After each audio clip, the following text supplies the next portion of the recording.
So, what is all matter made up of? If you answered atoms, well, you're not entirely wrong. But let's split that up. Sorry, wrong wording. If I were to ask what the atoms are made up of, well, that's what I'm here to tell you. Atoms, along with everything else in the universe, for example light, are made up of different elementary particles. I'm going to introduce a possibly new term to you right now before we dive into what elementary particles actually do. So what do protons, neutrons, and electrons have in common? I'll give you a second to think about that. They're all made up of fermions, a type of particle that has a half-natural or integral spin. However, there are different kinds of fermions, two subgroups called quarks and leptons. Quarks make up hadrons, which are just particles that are quite simply made up of quarks. There are also leptons, which are a type of particle that do not respond to strong force, like quarks, and I'll get to explaining just what that is later. But they instead respond to only electromagnetic force, weak force, and gravitational force. I won't be going in depth on these in this video. As I previously mentioned, quarks make up hadrons. There are two main types of hadrons that we like to focus on, protons and neutrons. There are 6 different types of quarks: up, down, charged, strange, top, and bottom.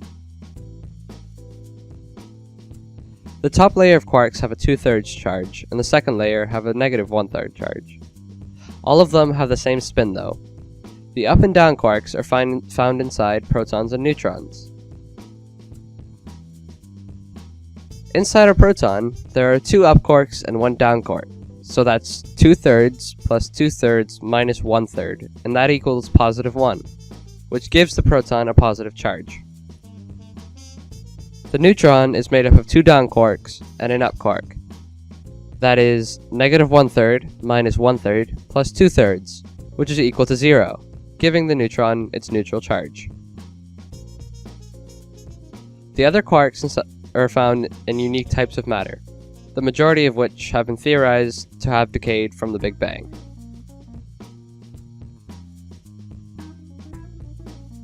Quarks are held together inside of a proton or neutron by the same force that holds protons and neutrons inside the nucleus of an atom. It's called strong force, and it follows this rule. The farther you go from the center of the force, the stronger the pull.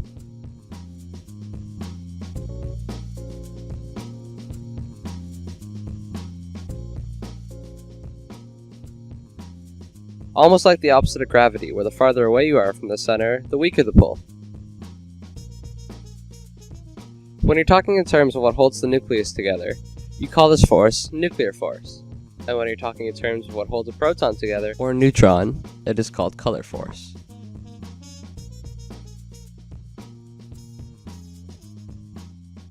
So let's get metaphorical real quick. So in a preschool classroom, there are preschoolers, right? They're always changing their minds about what they want to do. There are also the teacher helpers, which are normally grade 8s or co-op students, and they help take care of smaller groups.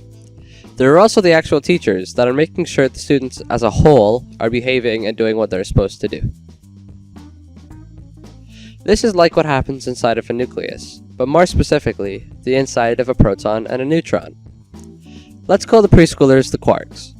Each quark has a color value that they keep changing between: red, blue, and green.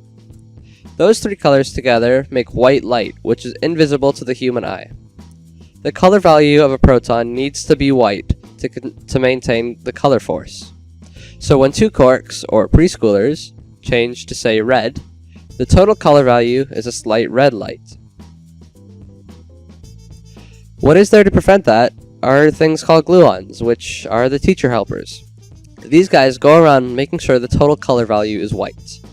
So if one quark is, say, red, and there's already 2 green ones, let's say that, the gluon will go and change one of the green ones to a blue one.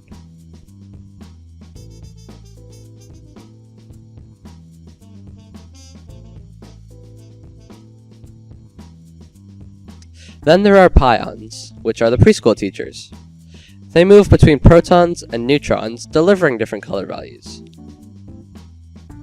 Inside a helium atom, there are 2 protons and 2 neutrons, so let's just focus on one pair of those.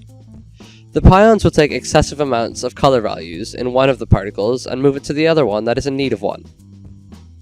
For example, if a proton has 2 blues and a green, and a neutron has 2 reds and a green, the pion will take either the red or the blue and move it to the other particle that is in need of that color value.